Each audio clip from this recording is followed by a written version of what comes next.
వందే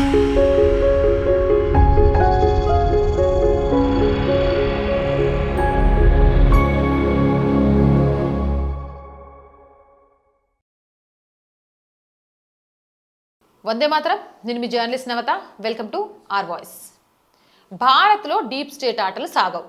నేను చెప్తున్న మాట నిజమా కాదా, మీ అభిప్రాయం ఏందనేది కామెంట్ చేయండి. అండ్ ఇప్పటివరకు ఎవరైనా ఛానల్ని సబ్స్క్రైబ్ చేయకుండా ఉంటే వెంటనే సబ్స్క్రైబ్ చేసేయండి.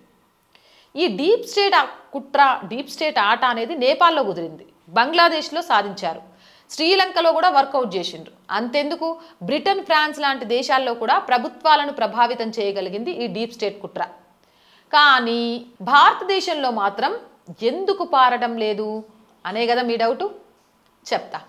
భారతదేశంలో నరేంద్ర మోదీ అధికారంలోకి రాకుండా చూడడానికి, ఆ తర్వాత 2019లో ఆయనను దింపడానికి రకరకాల ప్రయత్నాలు జరిగాయి. భారతదేశంలో కీలకమైన ఎన్నికలు జరిగే ప్రతిసారి తీవ్రవాదులతోనో, పాకిస్తాన్తోనో లేదా ఏదో ఒక రూపంలో డీప్ స్టేట్ ఉద్రిక్తతను పెంచేందుకు ప్రయత్నిస్తూనే ఉంది. రైతుల పేరుతో జరిగిన ఉద్యమాలను కూడా డైవర్ట్ చేయాలని చూసిండ్రు.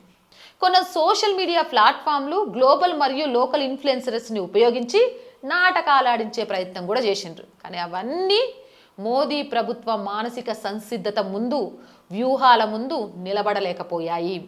సాధారణ పౌరులు సోషల్ మీడియాలో కౌంటర్ ఇస్తున్న దృశ్యాలు, digital content making concept visuals, మిగిలిన దేశాల్లో పారిన వ్యూహాలు ఇండియాలో ఎందుకు విఫలమవుతున్నాయో తెలుసా? ఇక్కడ కరుడుగట్టిన దేశభక్తి ఉంది, ఇక్కడ కరుడుగట్టిన జాతీయవాదం అనే భావజాలం ఉంది.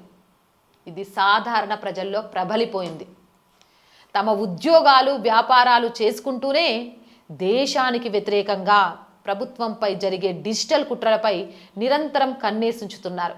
ఏదైనా తేడా వస్తే చాలు తమ మాటలతో, పాటలతో, వీడియోలతో, సోషల్ మీడియాలో పోస్టులతో తగిన కౌంటర్ ఇస్తున్నారు. ఆన్లైన్లో అల్లకల్లోలం సృష్టించుకోవాలనుకునే వారికి గట్టి ఎదురు దెబ్బ తగులుతున్నారు. ఇటీవల కూడా మోదీ ప్రభుత్వాన్ని విఫలం చేయడానికి పెద్ద కుట్రే జరిగింది.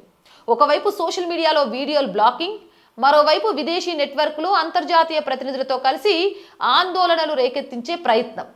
విద్యార్థుల పేరుతో అసంఘిక శక్తులను చొరబరిచి అల్లకల్లోలం సృష్టించి శ్రీలంకలో లాగా పార్లమెంట్లోకి చొరబడాలనే తరహా ప్లానింగ్. కానీ నరేంద్ర మోదీ ప్రభుత్వం విజయవంతంగా దాన్ని తిప్పికొట్టింది. భారత్ని అంత తేలిగ్గా అంచనా వేయడం సాధ్యం కాదు. ఇప్పటికైతే ఆ కుట్రలన్నిటినీ భారత్ తిప్పికొట్టింది. కానీ భవిష్యత్తులో ఈ డీప్ స్టేట్ ఎత్తుగడలు ఎలా ఉంటాయి, దాన్ని ఎలా తిప్పికొడుతుంది అనేది వేచి చూడాలి. మీరేమంటారు? మీ అభిప్రాయం ఏంటి? కామెంట్ చేయండి. జై హింద్, జై భారత్. అండ్ మోర్ వీడియోస్ కోసం R group of channels, R voice, R political, R Sanskriti ఛానల్స్ని వెంటనే సబ్స్క్రైబ్ చేయండి. కంటెంట్ బాగుంది అనిపిస్తే లైక్ చేయండి, షేర్ చేయండి. ఆర్థికంగా ఆర్ వాయిస్కి సపోర్ట్ చేయాలి అనుకుంటే సబ్స్క్రిప్షన్ పక్కనే జాయిన్ అనే బటన్ ఉంది. 1 to 5 లెవెల్స్ ఉన్నాయి. ఏదో ఒక లెవెల్లో సపోర్ట్ చేయండి. లేదా స్క్రీన్ మీద గూగుల్ పే, ఫోన్పేతో పాటు అకౌంట్ డీటెయిల్స్ ఉన్నాయి. మీకు తోచిన సహాయాన్ని అందించండి. వ్యాపార ప్రకటనల కోసం 8328500576 నెంబర్ని సంప్రదించండి. జై హింద్, జై భారత్.